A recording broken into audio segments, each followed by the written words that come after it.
घरातली तर सगळी कामं झालेली आहेत. आता राहिलेलं आहे धुणं भांडी आणि इथेच आम्ही धुणं भांडी करतो. तर इथे हे पारिजातकाचं झाड आहे आणि त्याची एक फांदी खूपच जास्त अशी मोठी झाली होती आणि सारखी येता जाताना डोक्याला लागत होती. म्हणून म्हणलं ही अगोदर कट करून घेऊया, नाहीतर डोळ्यात वगैरे जाईल. आणि पारिजातकाच्या झाडाचे म्हणजे जरासे त्याला कुस असल्यासारखं असतंय, तर ते हाताला लागतं. धुणं वगैरे निरम्यात घातलं आणि कट करून घेतलं. राडा झालेला होता, तर म्हणलं चला आता ते सुद्धा झाडून घेऊया, तोपर्यंत धुणंसुद्धा भिजतंय. धुणं धुवून झाल्याच्या नंतर नाही ना, मला हे असं काहीसं पत्र्याला लटकवायचं होतं. तर याच्यामध्ये हवेशीर बाहेर माझा लसूण आणि कांदे वगैरे राहतील म्हणूनसाठी इथं लटकवते. तर याला शिखं बोलतात.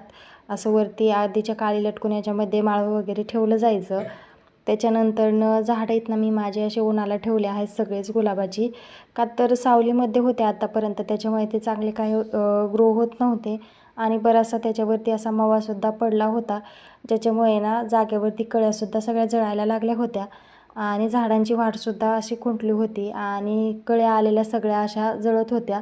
त्याच्यामुळे उन्हाला ठेवले, ज्याच्यामुळे त्याच्यावरती आता रोग येणार नाही आणि माझी झाडे छान अशी ग्रो होतील. तर आजचा व्लॉग आवडला असेल तर व्हिडिओला लाईक करा आणि चॅनलला सबस्क्राईब